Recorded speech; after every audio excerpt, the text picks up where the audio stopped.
அடிப்படையிலே தொடர்ச்சியாக பல்வேறு போராட்டங்களை நடத்தி வந்த இந்த மீனவர் சமூகம் இன்றைக்கு 5வது நாளாக எங்களுக்கு ஒரு தீர்வை தர வேண்டும் ஒன்றிய அரசு என்கின்ற அடிப்படையிலே 5வது நாட்களாக தன்னை வருத்தி இங்கே நடைபெறக்கூடிய இந்த பட்டுணி போராட்டத்தில் தொடர்ச்சியாக கலந்து கொண்டிருக்கக்கூடிய என் அன்பிற்குரிய மீனவ உறவுகளே, பெரியோர்களே, தாய்மார்களே, இந்த போராட்டத்திற்கு வழி சேர்க்கும் வகையில் இங்கே வருகை இருந்திருக்கக்கூடிய மே 17 இயக்கத்தினுடைய தலைவர் மரியாதைக்குரிய தோழர் திருமுருகன் காந்தி அவர்களே, தேவேந்திரகுல மக்கள் முன்னேற்ற பேரவையினுடைய தலைவர் அன்பு சகோதரர் SR பாண்டியன் அவர்களே, மற்றும் இங்கே வந்திருக்கக்கூடிய சமூக ஆர்வலர்களே, தொடர்ச்சியாக 5 நாட்களாக இந்த மீனவ சமூகத்திற்கான போராட்ட காலத்திலே பாதுகாப்பு அளித்துக் கொண்டிருக்கக்கூடிய காவல்துறை, எங்களுடைய செய்திகளை உலகம் அறிய செய்து கொண்டிருக்கக்கூடிய ஊடக பத்திரிகை தோழர்கள் அனைவருக்கும் என்னுடைய வணக்கத்தை தெரிவித்துக் கொள்கின்றேன். 40 ஆண்டு காலம் நடைபெறக்கூடிய இந்த மீனவர்களுடைய போராட்டத்திற்கு இதுவரை தீர்வு கிடைக்காமல் இருப்பதற்கு காரணம், நம்முடைய உண்மையான பிரச்சனைகளை நாம் இன்னும் வெளியிலே சொல்லவில்லை. மூடி மறைத்து பேசிக் கொண்டிருக்கின்ற காரணத்தினால் சமவெளியிலே இருந்து வருபவர்களுக்கு, இந்த மீனவ சமூகத்தின் நலனிலே அக்கறை கொண்டு இருப்பவர்களுக்கு, இந்த மீனவ சமூகத்தினுடைய பிரச்சனைக்காக போராட வருபவர்களுக்கு உண்மையான இந்த மீனவர்களுடைய பிரச்சனையை நாம் முழுமையாக சொல்லாத காரணத்தினால் இந்த பிரச்சனைக்கு, நம்முடைய பிரச்சனைக்கு ஒரு நிரந்தர தீர்வு என்பது கிடையாது. ராமேஸ்வரம் பகுதியினுடைய மீனவர் பிரச்சனை தீர்ப்பதற்கு கச்சத்தீவை திரும்ப பெற்றுவிடலாம் என்று சொல்லிக் கொண்டிருக்கின்றோமே, கச்சத்தீவை திரும்ப பெற்றால் நமக்கு ஒரு தீர்வு கிடைக்குமா என்பதை நாம் எண்ணி பார்க்க வேண்டும். கச்சத்தீவு தொடர்பான வழக்கு உச்ச நீதிமன்றத்திலே நடந்து கொண்டிருக்கின்றது. கடந்த காலத்திலே காங்கிரஸ் கட்சியினுடைய பிரதமராக இருந்த மன்மோகன் சிங் ஆட்சியிலே இருந்த பொழுது உச்ச நீதிமன்றத்திலே அந்த அரசு ஒரு அபிடவிட் தாக்கல் செய்கிறது. கச்சத்தீவு என்றைக்குமே இந்தியாவிற்கு சொந்தமாக இருந்தது இல்லை என்கிறதை அன்றைக்கு ஆண்ட மன்மோகன் சிங் தலைமையிலான ஒன்றிய அரசு உச்ச நீதிமன்றத்திலே தாக்கல் செய்திருக்கிறது. அதன் பிறகு 2014 பிரதமர் நரேந்திர மோடி பதவியேற்றதற்கு பிறகு மீண்டும் அந்த உச்ச நீதிமன்றத்திலே இந்த கச்சத்தீவு தொடர்பான வழக்கு வந்த பொழுது இன்றைக்கு ஆண்டு கொண்டிருக்கக்கூடிய பாரதிய ஜனதா கட்சியும் அதே கருத்தை பதிவு செய்கிறது. கச்சத்தீவு இந்தியாவிற்கு என்றைக்குமே சொந்தமாக இருந்தது இல்லை என்கின்ற ஒரு அறிவிப்பை, ஒரு ஆணையை அங்கே நீதிமன்றத்தில் சமர்ப்பிக்கிறார்கள் என்று சொன்னால், நம்மை ஆளக்கூடிய ஒன்றிய அரசு எப்படி இந்த கச்சத்தீவை திரும்ப பெற்று நம்முடைய மீனவர்களுக்கான பிரச்சனையை தீர்த்து வைக்கும் என்பதை நாம் சிந்தித்து பார்க்க வேண்டும். கச்சத்தீவை இலங்கைக்கு தாரை பார்த்ததற்கு பிறகுதான் நமக்கு இந்த பிரச்சனை ஏற்பட்டதா என்றால் இல்லை. கச்சத்தீவு இலங்கைக்கு தாரை பார்க்கப்பட்டது 1974 நம்முடைய மீனவர் சமூகத்தின் மீது இலங்கை கடற்படை தாக்குதலை நடத்தியது 1984 ஏறக்குறைய 10 ஆண்டு காலம் கச்சத்தீவு இலங்கைக்கு கொடுக்கப்பட்டதற்கு பிறகு இந்த ராமேஸ்வரம் பகுதியிலே இருந்து மீனவர்கள் இந்த கடல் பகுதியிலே எந்த பிரச்சனையுமே இல்லாமல் நாம் சுமூகமான முறையிலே மீன் பிடித்து வந்திருக்கின்றோம். ஆனால் 1983 இலங்கையிலே சிங்களவர்களுக்கும் தமிழர்களுக்குமான அந்த இன போராட்டம் தீவிரமடைந்து ஜூலை கலவரம் என்று சொல்லக்கூடிய வகையிலே மிகப்பெரிய ஒரு தாக்குதல் கொழும்பு நகரிலும் இலங்கை பூராவும் தமிழர்களுக்கு எதிராக நடந்ததோ, அப்பொழுதுதான் கடல் வழியிலே மீன் பிடிக்கக்கூடிய இந்த தமிழர்களையும் கொல்ல வேண்டும் என்கின்ற சிங்களவனுக்கு ஏற்பட்ட ஒரு வெறியினுடைய அடிப்படையிலே தான் நம்முடைய மீனவ சமுதாயத்தை சேர்ந்த மீன்பிடிக்க சென்ற முனியசாமி என்கின்ற மீனவன் முதலாக 1984 சுட்டுக் கொல்லப்படுகின்றார். அதன் பிறகுதான் நம்முடைய சமூகம் ஏறக்குறைய 600க்கும் மேற்பட்ட மீனவர்கள் இலங்கை கடற்படையால் கொல்லப்பட்டிருக்கின்றார்கள். 1000க்கும் மேற்பட்ட ஆயிரக்கணக்கானவர்கள் சிறைப்பிடிக்கப்பட்டிருக்கின்றார்கள். நூற்றுக்கணக்கான படகுகள் சிறைப்பிடிக்கப்பட்டு மீண்டும் வந்தது. ஆனால் இன்றைக்கு பாரதிய ஜனதா கட்சி ஆட்சிக்கு வந்ததற்கு பிறகு சிறைப்பிடிக்கப்பட்ட நம்முடைய படகுகள் அங்கே அரசுடைமையாக்கப்பட்டு அங்கே ஏலமிடப்பட்டுக் கொண்டிருக்கின்றது. ஆக கச்சத்தீவு என்பது திரும்ப பெறுவது என்பது நம்முடைய மீனவ சமூகத்திற்கு ஒரு நிரந்தர தீர்வை தருமா என்றால் இல்லை. இன்றைக்கு இருக்கக்கூடிய ஆட்சியாளர்கள் நம்முடைய மீனவ சமுதாயத்தினுடைய போராட்டங்களை வலுவிலக்க செய்ய வேண்டும் என்பதற்காக நம்மை பிரித்தாளக்கூடிய சூழ்ச்சிகளை செய்து கொண்டிருக்கின்றார்கள். நாட்டுப்படகு மீனவர்களிடம் போய் அங்கே நடப்பது விசைப்படகு மீனவர்களுக்கான போராட்டம். உங்களுக்கு என்னையா பிரச்சனை? உங்களை பிடிக்கிறானா நேமிக்கிறேன், நீங்க அந்த போராட்டத்துக்கு போகாத என்று சொல்றாங்க. இதே கடற்கரைக்கு போய் சின்ன போட்ல போய் மீன் பிடிக்கிறவன்ட்ட இதெல்லாம் ரெட்டமடிக்கு போறவன், இதெல்லாம் எல்லை தாண்டி போறவனுடைய பிரச்சனை. நீ ஏன் சின்ன போட்டு வச்சுக்கிட்டு கரைக்குள்ள மீன் பிடிச்சிட்டு உன் குடும்பத்தை பார்த்துக்கிட்டு இருக்கிற? நீ ஏன் இந்த போராட்டத்துக்கு போய் அரசுக்கு எதிராக ஒரு கெட்ட பேரை ஏற்படுத்துகிற அடிப்படையிலே இந்த போராட்டத்தை நம்முடைய மீனவ சமுதாயத்தினுடைய போராட்டங்களை தொடர்ச்சியாக 40 ஆண்டு காலம் வலுவிலக்க செய்து கொண்டிருக்கிறார்கள். ஒரு பக்கம் நம்மை ஆளக்கூடிய அரசுகளும் அரசினுடைய உளவுத்துறையும். நான் கேட்கின்றேன், இந்த மீன்பிடி என்பது நாங்களாக விரும்பி செய்ததா? கல் தோன்றி மண் தோன்றா காலத்தில் முன் தோன்றிய மூத்த குடி என்று வரலாற்று சிறப்பு சொல்லக்கூடிய இந்த தமிழ் சமூகம் முதலாக உலகத்திலே தோன்றியவன் தமிழன் என்று வரலாறு சொல்கிறது. அப்படி தோன்றிய இந்த தமிழ் இனம் தாங்கள் வாழக்கூடிய நிலங்களை 5 வகையாக பிரித்து வைத்தார்கள். குறிஞ்சி என்றார்கள், முல்லை என்றார்கள், மருதம் என்றார்கள், பாலை என்றார்கள். அதே போல கடலும் கடல் சார்ந்த பகுதியும் நெய்தல் நிலம் என்றார்கள். அந்த நெய்தல் நிலத்திலே மீன்பிடிக்கக்கூடியவர்களை மீனவர்கள் என்றார்கள், பரதவர்கள் என்றார்கள். அப்படி கடலோடிகளாக வாழ்ந்த நாம் பீச் வலையை வைத்து மீன் பிடித்தோம், சிறிய கட்டுமரங்களிலே போய் மீன் பிடித்தோம், கரையிலே மீன்களை வளைத்து மீன் பிடித்தோம், சிறிய வட்டைகளிலே போய் மீன் பிடித்து கடல் வளத்திற்கு எந்த அழிவும் இல்லாத வகையிலே மீன் பிடித்துக் கொண்டிருந்த நம்மளை ஏறக்குறைய உலகம் தோன்றிய காலத்தில் இருந்து 1953 வரைக்கும் இதே முறையிலே தான் கடல் வளத்தை அழிக்காத வகையிலே நாம் மீன்பிடி தொழிலை செய்து கொண்டிருந்த நம்மை 1953 நார்வேயும் இந்தியாவும் கூட்டு ஒப்பந்தம் செய்து ஐநாவோடு முத்தரப்பு பேச்சுவார்த்தை நடத்தி ஒரு ஒப்பந்தத்தின் மூலமாக புதிய நவீன மீன்பிடிப்பு முறை என்று INB என்கிற படைகள் விசைப்படைகளை கொண்டு வந்து அந்த விசைப்படைகள் மூலமாக நவீன மீன்பிடிப்பு என்று இயந்திரங்கள் மூலமாக மீன்பிடிக்கக்கூடிய இந்த நடைமுறையை கொண்டு வந்தது நம்மை ஆளக்கூடிய ஒன்றிய அரசு. 1953 இங்கே படைகள் விசைப்படைகள் கொடுக்கப்பட்டது. நாம் விசைப்படைகளை வாங்கி நவீன பயிற்சிகளை எடுத்துக்கொண்டு இந்த மீன்பிடிப்பு முறையை கொண்டு வந்தோம். இந்த மீன்பிடிப்பு முறையால் கடல் வளம் அழிந்ததா என்றால் ஆம், அழிந்தது. நீங்கள் கொண்டு வந்து எங்களுக்கு அறிமுகம் செய்த தொழிலை நாங்கள் செய்ததால் இந்த அழிவு ஏற்பட்டது. எப்படி ஒருத்தன் கொலை செய்தான் என்பதற்காக அவனுக்கு எப்படி தண்டனை கொடுக்கின்றோமோ அதே போல அந்த கொலை செய்வதற்கு காரணமானவனுக்கு கூடுதல் தண்டனை என்று சட்டம் சொல்கிறதோ அதே போல கடல் வளத்தை இந்த விசைப்படகு மீனவர்கள் அழிக்கிறார்கள் என்றால் இதை அறிவதற்கு அந்த நவீன மீன்பிடிப்பு முறையை கொண்டு வந்து எங்கள் மீது திணித்த ஒன்றிய அரசுதான் இதற்கு முழுக்க முழுக்க காரணம். ஆக இந்த கடல் வளத்தை அழிக்கக்கூடிய இந்த மீனவர்கள் செய்வது தவறு என்று சொன்னால் எம்மை ஆளக்கூடிய ஒன்றிய அரசு இதற்கு முழு தவறையும் முழு பொறுப்பையும் ஏற்றுக்கொண்டு எங்களுக்கான தீர்வை சொல்ல வேண்டும். ஏறக்குறைய 40 ஆண்டு காலம் நடக்கக்கூடிய இந்த போராட்டத்திற்கு இதுவரை தீர்வை சொல்லாததற்கு காரணம் இந்த கடல் பகுதி காலமாக மீனவ சமூகம் கையாண்டு வந்த கடலும் கடற்கரையும் இன்றைக்கு மீனவனுக்கு சொந்தம் இல்லை என்கின்ற ஒரு நிலையை கார்ப்பரேட் பெரும் முதலாளிகளுக்கு அடியாள்களாக கைகூடுகளாக நம்மை ஆளக்கூடிய ஒன்றிய அரசு செய்வதற்காகத்தான் இதே கடல் பகுதியிலே ஹைட்ரோ கார்பன் நிலத்திலே எடுத்துக் கொண்டிருக்கக்கூடிய அந்த நிலத்துக்கு அடியிலே இருக்கக்கூடிய ஹைட்ரோ கார்பன் என்கிற அந்த இயற்கை எரிவாயுக்களை கடலுக்குள்ளே எடுப்பதற்கு நம்மை ஆளக்கூடிய ஒன்றிய அரசு திட்டம் வைத்திருக்கிறது. கடலுக்குள்ளே காற்றாலை போடுவதற்கு திட்டம் வைத்திருக்கின்றது.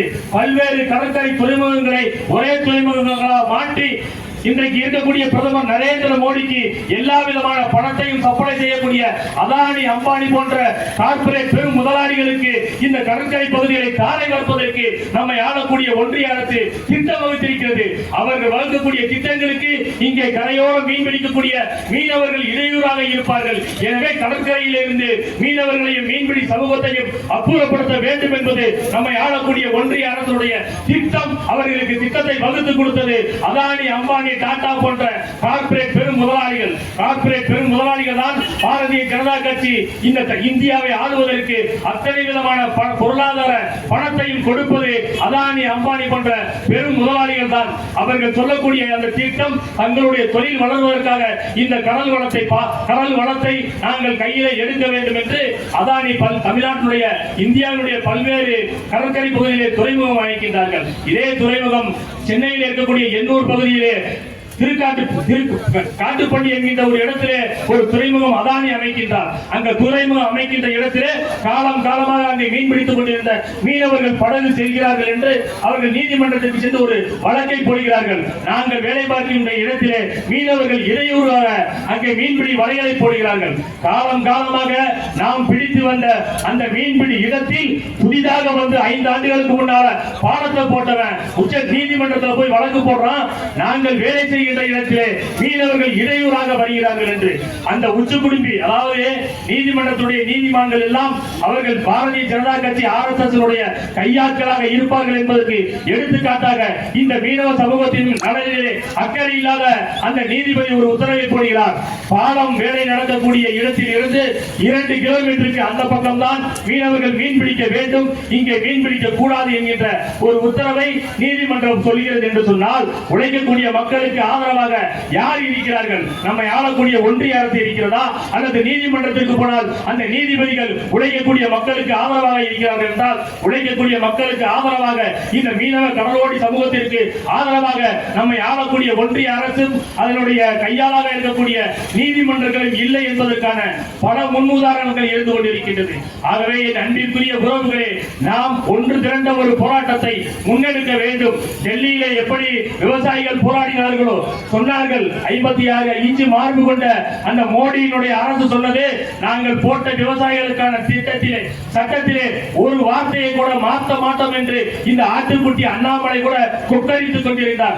ஆனால் விவசாயிகளுடைய போராட்டம் பஞ்சாபில் இருந்தும் ஹரியானாவில் இருந்தும் டெல்லியை நோக்கி படையெடுத்து வந்ததை நீங்கள் எல்லாம் ஊடகத்திலே பார்த்திருப்பீர்கள். அவர்கள் எத்தனை தடுப்புகளை அமைத்து அந்த காவல்துறை உள்ளே டெல்லி நகரத்துக்குள்ளே வண்டிகளை வரவிடாமல் செய்தார்களோ எல்லாவற்றையும் முறியடித்து விட்டு டெல்லியையே தம்பிக்க வைத்த அந்த விவசாயிகளுடைய போராட்டத்திற்கு 56 இன்ச்சு மார்பளவு கொண்ட நரேந்திர மோடி அந்த சட்டத்தை திருத்தம் செய்து விவசாயிகளுக்கு பாதிப்பு இல்லாத ஒரு சூழலை உருவாக்கி இருக்கின்றார். ஆக நம்முடைய போராட்டம் என்பது அரசுக்கு நிர்பந்தத்தை கொடுக்கக்கூடிய போராட்டமாக இருக்க வேண்டும். இது எல்லாம் நம்மை வருத்தி கொண்டு நாளை வருமானத்தை இழந்து இருக்கக்கூடிய போராட்டத்திற்கு நம்மை ஆளக்கூடிய ஒன்றிய அரசு கிஞ்சித்தும் செவி சாய்க்காது, ஏறெடுத்தும் பார்க்காது. காரணம், இந்த அரசு பாரதிய ஜனதா கட்சி என்பது RSS ஒரு பிரிவு. RSS என்பது 1925 உருவாக்கப்பட்ட ஒரு அமைப்பு. அது மனித குலத்திற்கு எதிரான ஒரு அமைப்பு, மனித சமூகத்திற்கு எதிரான ஒரு அமைப்பு. அதனால் தான் அந்த RSS இயக்கத்தினுடைய ஒரு அரசியல் பலமாக இருக்கக்கூடிய பாரதிய ஜனதா கட்சி ஆட்சிக்கு வந்ததற்கு பிறகு பல்வேறு போராட்டங்கள் இந்தியா முழுவதும் நடந்தாலும் கூட அதையெல்லாம் கண்டுகொள்ளாமல் கார்ப்பரேட் பெரும் முதலாளிகளுடைய நலனுக்காக இந்த நரேந்திர மோடி ஆட்சி செய்து கொண்டிருக்கின்றார். ஆக இந்த நரேந்திர மோடியினுடைய அதிகாரத்திற்கு நாம் ஒரு எந்த வகையில் இடையூறை கொடுக்க முடியுமோ அப்படிப்பட்ட ஒரு போராட்டத்தை முன்னெடுத்தால் தான் நம்மை ஆளக்கூடிய ஒன்றிய அரசு பணிந்து இந்த மீனவ சமூகத்தினுடைய நலனுக்காக பேசுவதற்காக ஒரு நிரந்தர தீர்வை சொல்வதற்காக வரும். இன்றைக்கு நம்மை ஆளக்கூடிய ஒன்றிய அரசு அஞ்சா நெஞ்சன் என்றும் 56 இன்ச்சு மார்பளவு கொண்டவர் என்றும் இந்தியாவே அசந்து போகக்கூடிய இரும்பு மனிதர் என்று உலகம் போற்றுகிறது என்று சொல்லக்கூடிய அந்த நரேந்திர மோடி 2018 அடையாறில் இருக்கக்கூடிய ஒரு ஆய்வு மையத்தை திறந்து வைப்பதற்காக சென்னை விமான நிலையத்திற்கு வருகிறார். விமான நிலையத்திற்கு வரக்கூடிய அந்த நாட்களிலே தமிழ்நாட்டை சேர்ந்த பல்வேறு இயக்கங்களும் கட்சிகளும் போராட்டத்தை அறிவித்திருந்தார்கள். தமிழக வாழ்வுரிமை கட்சியினுடைய தலைவர் எங்களுடைய அண்ணன் வேல்முருகனுடைய உத்தரவை கேட்டுக்கொண்டு அந்த விமான நிலையத்திற்கு உள்ளே காலை 9 மணிக்கு நரேந்திர மோடி சென்னை விமான நிலையத்திற்குள்ளே வந்து இறங்க வேண்டும். 4 அடுக்கு காவல்துறையினுடைய பாதுகாப்பை ஊடறுத்து நாங்கள் விமானத்திற்கு ஏறக்கூடிய பயணிகளைப் போல ஏறக்குறைய தமிழக வாழ்வுரிமை கட்சியினுடைய தொண்டர்கள் 100 பேர் சென்னை மீனம்பாக்கம் விமான நிலையத்துக்கு உள்ளே சென்று மோடி வரப்போற அதே 9 மணிக்கு அங்கே இருக்கக்கூடிய விமான நிலையத்தின் உயர்ந்த கோபுரங்களின் மேலே கருப்பு கொடியை காட்டிக்கொண்டு கோபேக் மோடி என்கின்ற பலூனை காட்டிக்கொண்டு நாங்கள் காட்டிய ஒரு மாபெரும் எதிர்ப்புக்கு பயந்து கார் வழியாக விமானத்திலே வந்து இறங்கிய மோடி 5 கிலோமீட்டர் தொலைவில் இருக்கக்கூடிய அந்த அடையாறுக்கு செல்வதற்காக காரிலே போக வேண்டிய மோடி எங்களுக்கு பயந்து ஹெலிகாப்டரிலே போக வேண்டிய ஒரு சூழலை தமிழ்நாட்டுடைய அரசியல் களம் உருவாக்கியது. எச்சரிக்கை செய்கின்றோம். நாம் அன்பு உறவுகளே, நாம் நம்மை வருத்தி இருக்கக்கூடிய இந்த போராட்டத்தை முடிவு செய்துவிட்டு ஏப்ரல் 15ஆம் தேதி தொடங்கி ஜூன் 15ஆம் தேதி வரைக்கும் நமக்கு விடுமுறை. நாம் விவசாயிகள் அப்படித்தான் 6 மாதம் விவசாயம் செய்துவிட்டு மீதம் இருக்கக்கூடிய 6 மாதத்தில் மாதத்திலே அந்த போராட்டத்தை அறிவித்து டெல்லிக்கு வருவார்கள். அதே போல நமக்கு விடுமுறை இருக்கக்கூடிய நாள் ஏப்ரல் 15 தொடங்கி ஜூன் 15 வரைக்கும் அதில் மிகப்பெரிய ஒரு திட்டமிட்ட ஒரு போராட்டத்தை பெரியவர்களும் சமுதாய தலைவர்களும் நீங்கள் திட்டமிட்டு அதை உருவாக்குங்கள். காலம் இருக்கிறது. இது போன்ற நமக்கு ஆதரவு தெரியக்கூடிய தலைவர்கள் தமிழ்நாடு முழுவதும் இருக்கிறார்கள். அவர்களை எல்லாம் அரவணைத்து எங்கள் போராட்டத்திற்கு வழி சேர்க்க வேண்டும். எங்களுக்கு 40 ஆண்டு கால தொடர்கின்ற இந்த போராட்டத்திற்கு ஒரு தீர்வு கிடைப்பதற்கு எங்களுக்கு தோளோடு தோள் கொடுத்து போராட்ட களத்திற்கு வாருங்கள் என்று நமக்காக வந்திருக்கக்கூடிய இப்படிப்பட்ட உறவுகள் தமிழ்நாடு முழுவதும் பல்வேறு அரசியல் கட்சிகளும் பல்வேறு இயக்கங்களும் சின்ன சின்ன அமைப்புகளும் இருக்கிறார்கள். அனைவருக்கும் தகவல் சொல்லி ஏப்ரல் 15ஆம் தேதி தொடங்கி ஜூன் மாதம் வரைக்கும் ஒரு மிகப்பெரிய ஒரு போராட்டத்தை அறிவியுங்கள். அது எப்படிப்பட்ட போராட்டம் என்பதை காலம் தீர்மானிக்கும். 5 நாட்களாக இந்த நடக்கக்கூடிய போராட்டத்தை என்னவென்று கூட கேட்காத இந்த நம்மை ஆளக்கூடிய செவிடன் காதிலே நரேந்திர மோடி தலைமையிலான இந்த பாரதிய ஜனதா கட்சியினுடைய ஆட்சியாளர்கள் அத்தனை பேருக்கும் எச்சரிக்கை விடுக்கின்ற வகையிலே அந்த போராட்டம் தொடங்கும். 15ஆம் தேதி நீங்கள் போராட்டத்தை தொடங்குங்கள். தொடர்ச்சியாக அது பல்வேறு வடிவங்களை எடுக்கும். எதிரி நாம் எந்தவித ஆயுதத்தை எடுக்க வேண்டும் என்று எதிரி தான் தீர்மானிக்கிறான் என்று சொல்வார்கள். அதே போல நம்முடைய போராட்டத்தை மதிக்காமல் இதோ ராமநாதபுரம் 50 கிலோமீட்டருக்கு அருகாமையிலே வந்து இந்த ஆட்டுக்குட்டி அண்ணாமலை மீனவ சமூகத்திலே சமூக விரோதிகள் கடத்தல்காரர்கள் என்று எப்படி சொன்னாரோ அதே அண்ணாமலை அடிபணிந்து ஓடோடி வந்து நம்முடைய கால்களிலே விழுந்து கும்பிட்டு உங்கள் பிரச்சனையை தீர்த்து வைப்பதற்கு முதலாக நான் நிற்கிறேன் என்கின்ற சொல்லக்கூடிய வகையிலே அண்ணாமலைக்கு முதல் அடியை நாம் கொடுக்க வேண்டும். அவருக்கு அடிக்கிற அடியிலே நரேந்திர மோடிக்கு நெறி கட்ட வேண்டும். அங்கே இருந்து தமிழ்நாட்டுக்காக தூதுவனாக வரக்கூடிய எல் முருகன் ஓடோடி வர வேண்டும். மேடையில் நின்று கொக்கரிக்கக்கூடிய அக்கா தமிழச்சி சவுந்தரராஜன் நம்மை தேடி வர வேண்டும். பாரதிய ஜனதா கட்சிக்கு நாம் கொடுக்கக்கூடிய அந்த எச்சரிக்கை அடியை பார்த்து ஆளக்கூடிய ஒன்றிய அரசு 40 ஆண்டுகால நம்முடைய போராட்டத்திற்கு ஒரு நிரந்தர தீர்வை தருவதற்கான வழியை நாம் ஏற்படுத்த வேண்டும். என் அன்பிற்குரிய உறவுகளே, உளவுத்துறை நண்பர்களே, உளவுத்துறை தான் இங்கே நடக்கக்கூடிய ஒவ்வொரு போராட்டத்தையும் பேசக்கூடிய ஒவ்வொரு போராட்டத்தினுடைய செய்திகளையும் பதிவு செய்யக்கூடிய என் அன்பிற்குரிய உளவுத்துறை நண்பர்களே, நீங்கள் 40 ஆண்டு காலமாக பார்த்துக் கொண்டிருக்கின்றனர். எங்கள் சமூகம் மீன்பிடிக்க செல்லக்கூடிய இந்த மீனவ சமூகம் சிறைப்படுத்தப்படுவதும் சிங்கள காடையர்களால் சொல்லனா துயரங்களை அனுபவிப்பதை நாம் பார்த்துக் கொண்டிருக்கின்றோம். நீங்களும் பார்த்துக் கொண்டிருக்கின்றீர்கள். 1 மாதத்திலே திரும்பி வருகிறார்கள், 6 மாதத்திலே திரும்பி வருகிறார்கள், ஓராண்டிலே திரும்பி வருகிறார்கள். இது எங்களுடைய மீனவர்களுடைய நிலை.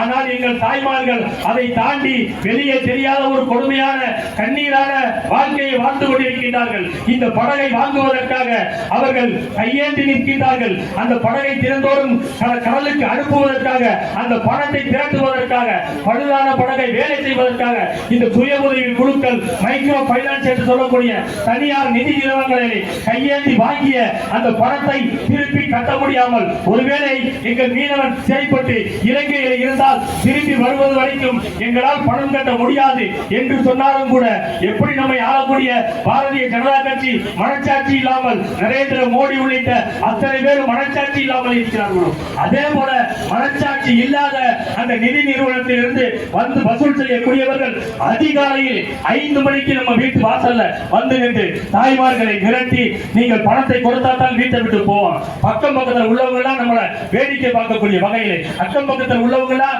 எங்கள் தாய்மார்களை அசிங்கமாக பேசக்கூடிய வகையிலே, இன்னும் சொல்ல போனால் எங்கள் தாய்மார்கள் வாங்கிய கடனை செலுத்த முடியாமல், அவர் பேசிய பேச்சை கேட்க முடியாமல், மானமுள்ள தமிழச்சியான எங்கள் தாய்மார்கள் நான்கு செத்ததாகவும் சொல்கிறார்கள். இப்படிப்பட்ட கவலையும் கண்ணீரும் நிறைந்த ஒரு வாழ்க்கையை எங்கள் தாய்மார்கள் வாழ்ந்து கொண்டிருக்கின்றார்கள். எங்கள் தாய்மார்களுடைய வயிற்றிலே இருக்கக்கூடிய ஆட்சியாளர்களுக்கு நான் எச்சரிக்கையோடு சொல்கிறேன். வரக்கூடிய ஏப்ரல் 15ஆம் தேதி எங்கள் மீனவ சமுதாயத்தினுடைய பெரியவர்கள் எடுக்கின்ற முடிவின் அடிப்படையில் எங்கள் தலைவர், தமிழக வாழ்வுரிமை கட்சியினுடைய தலைவர் அண்ணன் வேல்முருகன் அவர்கள் இந்த மீனவ சமூகத்திற்கு என்றைக்கும் உறுதுணையாக இருப்பார்கள். இலங்கையிலே நம்முடைய மீனவர்கள் சிறைப்பிடிக்கப்பட்ட பொழுது சென்னையில் இருக்கக்கூடிய இலங்கை தூதரகத்தை முற்றுகையிட்டு போராட்டம் நடத்தியவர்கள், போதைப் பொருள் கடத்தியதாக நம்முடைய மீனவர்கள் சிறைப்பிடிக்கப்பட்ட பொழுது அதற்கு ஏற்பட்ட அந்த கலவரத்திலே நம்முடைய மீனவ சமூகம் சிறை சென்ற பொழுது அந்த சிறைப்பட்ட மீனவர்களுக்கு ஆறுதலாக ஓடோடி வந்து நம்முடைய தங்கச்சி படம் சமுதாய கூடத்தில் ஆறுதல் சொல்லவர் நம்முடைய எங்களுடைய தலைவர் அண்ணன் வேல்முருகன் அவர்கள். இந்த மீனவ சமுதாயம் படக்கூடிய அத்தனை துயரங்களையும் துன்பங்களையும் பார்த்துக் கொண்டு முதல் நபராக சட்டமன்றத்தை குரல் கொடுத்துக் கொண்டிருக்கின்ற எங்களுடைய அண்ணன் அண்ணன் தலைவர் வேல்முருகன் அவர்கள் இந்த மீனவ சமுதாயத்தினுடைய ஒவ்வொரு நடவடிக்கைகளை பார்த்துக் கொண்டிருக்கிறார்கள். என் அன்பிற்குரிய சமுதாய பெரியோர்களே, விசைப்படகு மீனவ சங்கத்தினுடைய தலைவர்களே, நீங்கள் சரியான ஒரு போராட்டத்தை ஏப்ரல் 15ஆம் தேதி எடுங்கள். எங்களுடைய தலைவர் அண்ணன் வேல்முருகனை இங்கே அழைத்து வந்து இந்த போராட்டத்தினுடைய வீரியத்தை வேகப்படுத்தி ஒன்றிய அரசு அடிபணிந்து 40 ஆண்டுகால நம்முடைய துயரம் நிறைந்த இந்த வாழ்க்கைக்கு ஒரு முடிவை தருவதற்கான ஒரு சூழலை உருவாக்கக்கூடிய களமாக இந்த தங்கச்சிமடம் போராட்ட களத்தை மாற்றுவோம். அதற்கு தமிழக வாழ்வுரிமை கட்சி உங்களுக்கு மீனவ சமுதாயத்திற்கு என்றைக்கும் துணையாக நிற்கும் என்பதை இந்த நேரத்தில் கூறிக்கொண்டு வாய்ப்பிற்கு நன்றி கூறி விடைபெறுகின்றேன். நன்றி.